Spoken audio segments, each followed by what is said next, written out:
Is a church a legal entity or a spiritual entity? To answer this question, you have to understand what a legal entity is and what a spiritual entity is. I have links below to the two short lectures where I've already covered those matters. According to the example and doctrine for churches in the New Testament, God desires that a church be a spiritual entity only, not a legal entity. A church is composed of spiritual beings, born-again believers. God commands churches in the New Testament to walk in the Spirit as spiritual entities only. God set Christ at his own right hand in heavenly places. That is where Christ is now. God has put all things under Christ's feet and gave him to be head over all things to the church.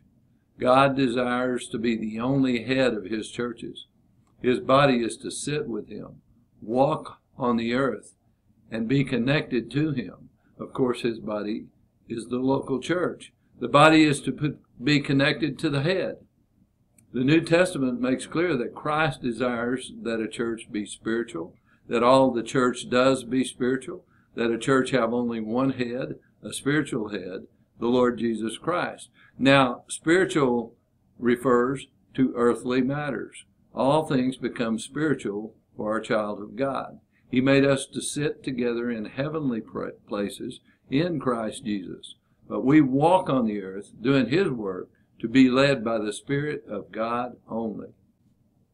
God allows every church a choice. A church can choose to be what God wants her to be, an eternal spiritual entity under the Lord Jesus Christ only, or a church can choose to be a temporal earthly entity, such as a 501c3 corporation under both God and man, or under man only. The Bible clearly teaches that the unholy always corrupts the holy when the two are combined. Be ye not unequally yoked together with unbelievers, or what fellowship hath righteousness with unrighteousness? And what communion hath light with darkness? And what concord hath Christ with Belial? 2 Corinthians 6:14 through 18. Luke 16:13 says, no servant can serve two masters, or either he will hate the one and love the other, or else he will hold to the one and despise the other. You cannot serve God and mammon. The First Amendment and corresponding state constitutional provisions protect churches who choose to be spiritual entities only. However, a church who chooses to be a legal entity loses much of her First Amendment protections and places herself under the 14th Amendment, since she is an artificial person, a legal entity.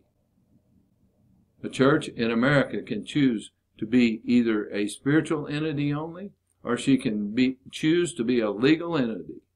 Once a church chooses to become a legal entity, that church has compromised her New Testament position, dishonored the Lord, submitted herself to another lover in addition to the Lord Jesus Christ, and started down the road toward gross heresy and apostasy.